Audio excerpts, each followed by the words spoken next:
All right, today is the grand finale for this season of Bujang and Broke. And I want to take this opportunity to thank all of you out there who has been watching and sharing this with your family and friends. Now, retirement can be very subjective, right? It differs from one person to another.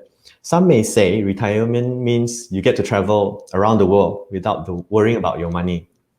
While there's also others who retire and they still continue to work, but for the things that they are passionate about. So today, I would like to introduce you, John Huo from the FIRL Guys. He's a value investor trainer who has been constantly sharing his experience to thousands of students around the world. Welcome to the show, John. Hi, thank you. A pleasure to be here, Ryan. What's the FIRL Guys? Can you explain to us and share a bit? What do you guys do? Yeah, FIRL actually stands for finance in real life. So it takes an inspiration from FIRE. So FIRE stands for financially independent, retire early. We don't really believe in the concept of retirement because if you're already doing what you love, then you shouldn't actually retire. But most people, they have this concept that you work in a job that you hate so that you can get money, and then when you retire, then you can become independent, which we believe it just doesn't stop there. You should really enjoy what you do, then you don't need to think about retirement actually. For someone like me who is 29 years old, I think retirement is maybe something that's 20 to 30 years later on. But I'm still curious. I want to know what's the legitimate ways that one can do to try to retire besides wealth inheritance or, winning millions of money worth of lottery? I think there are many, many ways that, a lot of people think that there's only one path to retirement, just get a job, work as hard as possible, save up some money, and then that's it. But what people don't realize is they can actually start small on what we call a side hustle. So a side hustle in the US means like you start something on the side. It could be a hobby. It could be something that you're good at and you can monetize. So for example, even starting tuition classes, even digital marketing, something you can do on the side on top of your day job. The problem is that a lot of people, they procrastinate. They don't want to start because they see like, wow, I have this day job, I finish my work and then I'm tired. But then why can't you start something small on the side? And then you see how it goes. The problem is a lot of people think that, if I start a business, I'll be rich in 2 years or 3 years. That's to me very idealistic. What you should do, start small, fail fast, keep your day job so that you've got income coming in, and then you start by learning how you can actually earn more on a passive income rather than just relying on your active income. There's this very interesting story. I don't know whether you heard about it, Ryan. It's called the parable of the pipeline, and it's a very interesting story between Pablo and Bruno. They were living in a village which has no water supply, and they were tasked to supply the village with water from another mountain. So their village was on a mountain. Then the water source was from another mountain. So they said that as long as you bring water to us, we'll pay you the amount of water that you supply to the village. So what they did was they started with buckets of water. They went to the mountain, started carrying buckets of water and then carrying back to the village. Bruno said, okay, if I just get bigger buckets or run faster, I'll get more money. And then he started spending the money that he was earning from this. Then Pablo, after doing it for about a week, he said, hey, there must be a smarter way of, just carrying buckets of water. So instead, he hatched a plan. He said, can I build a pipe from the other mountain over to their village mountain? And then I earn money when I turn on the pipe. He shared this idea with Bruno. Bruno says, you're crazy. Don't waste time. So instead, Bruno went to get bigger buckets, learn how to run faster, to carry more buckets. And then Pablo, he still kept picking up buckets and bringing it back to the village. But every night and every weekend, he started building the pipe. And everyone in the village laughed at him, including Bruno. But after 1 year, everyone was just looking down at him, just saying that you're crazy, whatever, laughed at his time being spent, right? But after 1 year, guess who had the last laugh? When he turned on the tap to that pipe. And then the villagers had to pay him for every single liter of water being delivered from the pipe. So I feel that's a very great analogy to people like someone like yourself or someone like me when I was working. We take on bigger jobs. You become a manager, you become a GM, whatever, right? They give you more pay. But what does it entail? It entails you working on the weekend for a fixed pay on the for your company. Not to say you deny the promotion. If the company gives you a promotion, heck, well, just take it.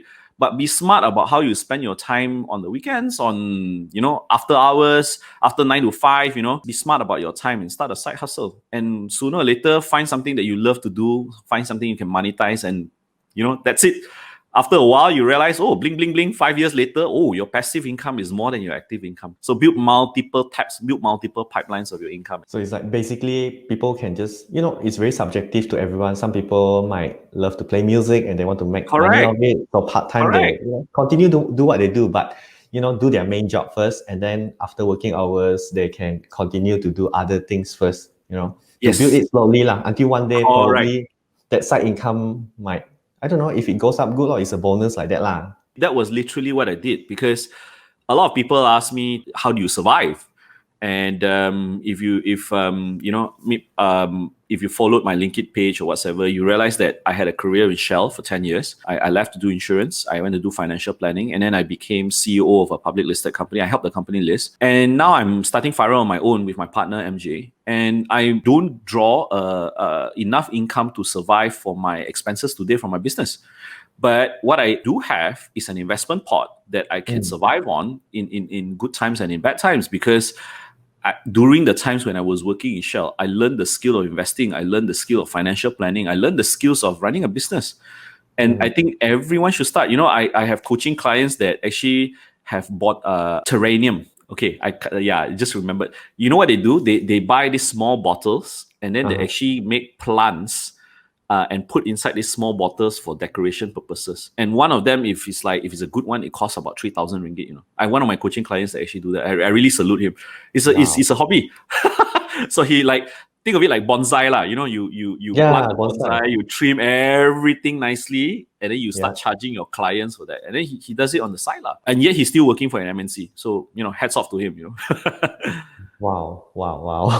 So moving on, how long does it take for people to actually work towards their retirement goal? Provided they somehow know their hobby or side income that they want to work, or maybe they want to try something that is new. That's new. Good. As I said earlier on, there's many ways you can either earn a side hustle, tuition, whatever. For me, I chose investing because I didn't want to take that kind of business, even though I'm running a business today. Because I started investing and I understood a lot of different businesses, right? I could tell that the risk for each business. Like, for example, if you start a shoe shop, whatever, the risk, the capital outlay and the risk is going to be very high. All right. How about this? After this, I will be asking John more interesting questions. We'll be right back after this break.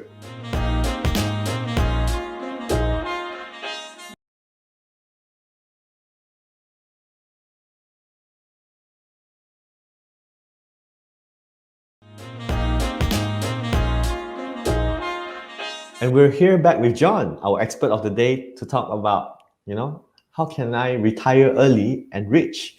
So, all right, John, when we compare, for us young people, there's this brain drain issue going on. People go to the neighboring countries, maybe as close to Brunei or Singapore, Australia, to earn currency that is higher in value, maybe 2 to 3 times. Is it still possible for Malaysians to do it here? Yeah. Why not? To tell the truth, I think it's a perspective, because I have friends working in Singapore. I even have friends working in Brunei. And I think regardless of which country, the grass is always greener on the other side, Ryan. You go to Australia, you go to US, people say, oh, you can only make it big in the US. I find that contrary, because anywhere you go to, the concept still applies.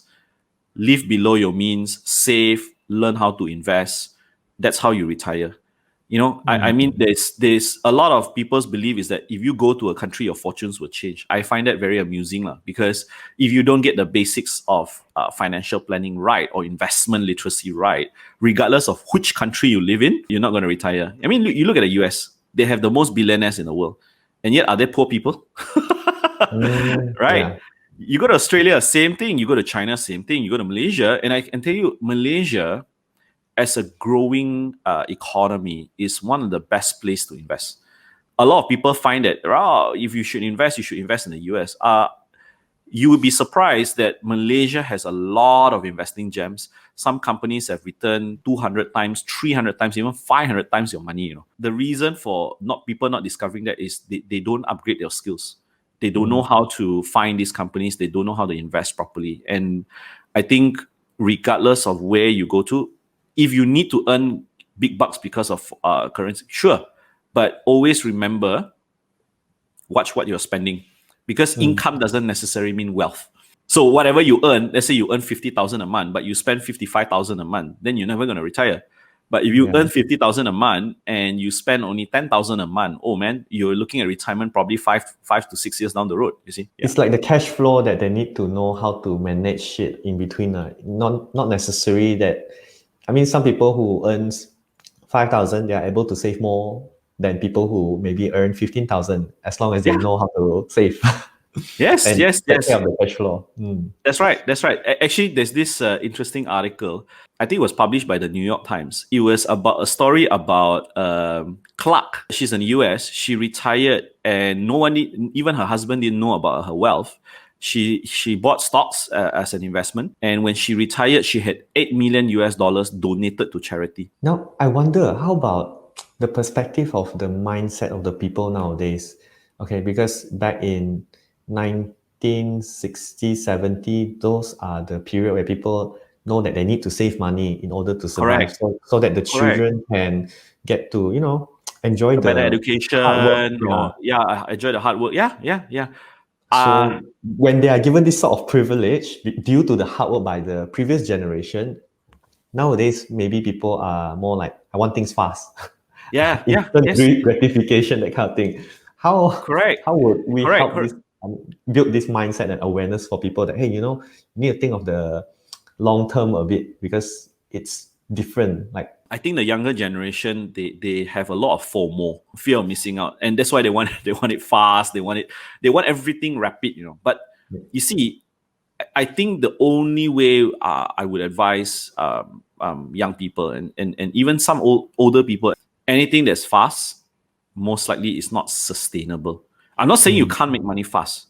Yeah, I mean, a lot of people, those I wouldn't say a lot. I would say some people actually made quite a big killing in the stock market during COVID because of speculation. But my question is this: how sustainable, how repeatable can you do that? Make 200-300% within 2 to 3 months. For me, it was pure luck. I made my 500%, on certain stocks, but I contribute that to pure luck because of COVID in a way. There are two camps of people. One is like, the goal is so big that I just shut my mind off. I just don't want to do it because they're fearful. Right? It's like, wow, 1 million. How on earth am I going to get 1 million? They're so fearful. They just shut their mind off. Yeah. Another group of people, like what you said, they're very kanchiong, they're very, very nervous, they're just keen to get the money tomorrow. But trust me, those guys that really make their money and they make their money sustainably are those that really succeed. It's not those once off whatsoever. Don't try to dream of being the Mark Zuckerberg or the Bill Gates. That's one in a billion, guys. So the mere mortals like us, I'm sorry, you got to slog it out. And I know a lot of gurus out there say, oh, you put in $100, you're going to make 10,000 by tomorrow or whatever. I tell you, just shut your ears and run very far away. I think once you understand and embrace lifestyle of a compound interest and put your goals on paper, measure it every year, I think that is a more predictable results that come out of it, rather than say, oh, can I make 100% this year? Yeah, I just point out to me anyone that makes that kind of money and look at them 5-10 years from now. Even guys that won the lottery, there's a study done actually on people who win the lottery, Ryan. 3 to 5 years, they lose everything. So fast money, I'm actually very scared one. That's my mantra in life. So for the millennials, I know, don't despair. I know it looks like, wow, so far away, so so long. The struggle is most people underestimate what they can do in the long run but overestimate what they can do in the short run. All right, so I want to check with you. Have you have any idea in which state in Malaysia that you think is a great retirement place for people?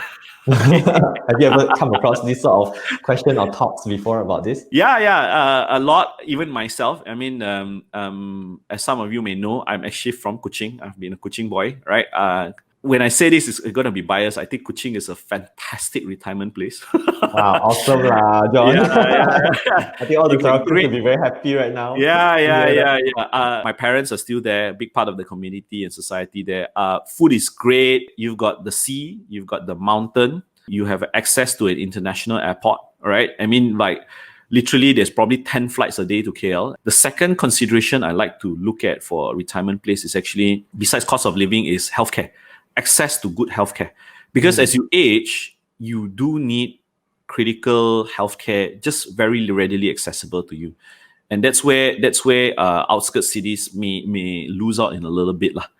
Yeah. So some people think that, oh, you should migrate to Australia, New Zealand. I mean, for those of you who live in New Zealand and Australia, you actually see more sheep than people lah.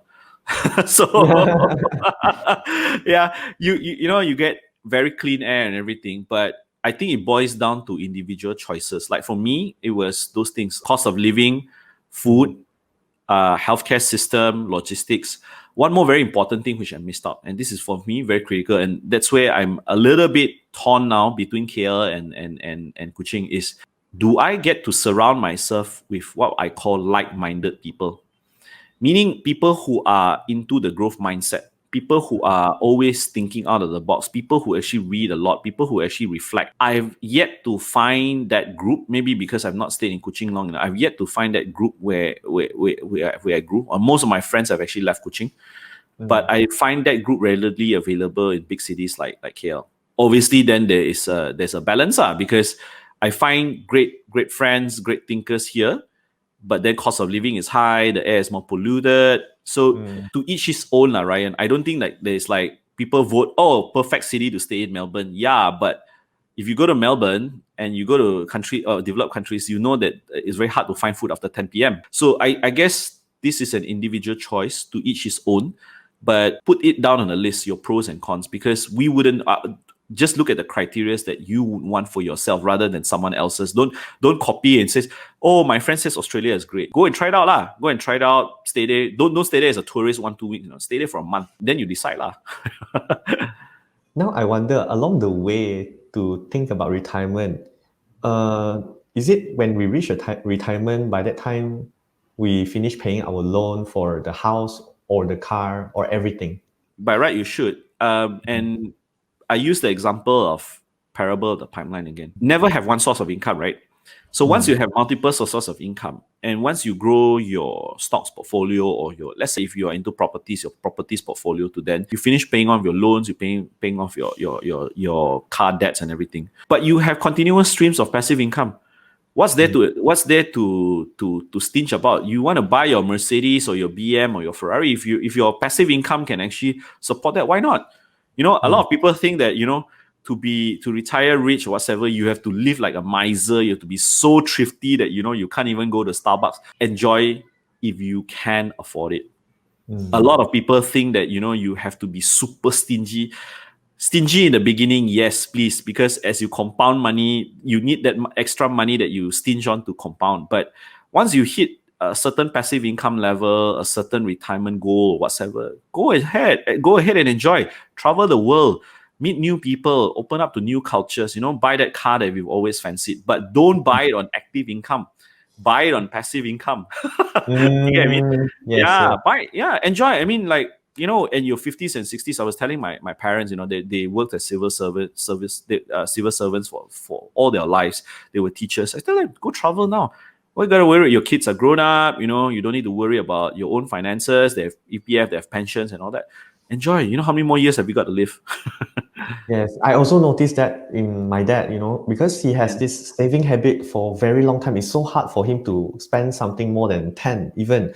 To the point I was like surprised. Then I said, Dad, just buy anything you want. I'll pay for it. Don't worry. Yeah, exactly. I want him to enjoy life, that kind of thing. Yeah. Actually, a lot of people think that you have to be. I mean, to each his own. You cannot say that. I know a guy. He super budget. He can survive on food on 50 ringgit on food for 1 week. I'm like, my Wow. goodness, how for 1 week and he doesn't cook So even if you cook, also it's going to be struggle $50 a week, right? So Yeah. some people they say that okay, I like to enjoy good food. I'm willing to spend, but then you have to cut back on certain things. A lot of people just spend, but there's no balance. Yeah. For me, I think that's the greatest mistake that a lot of people have. Just build a budget, balance it out, and that's how you can have a clear vision of your retirement. All right. Let's go for a short break before we wrap up this discussion today. Stay tuned. Don't go away.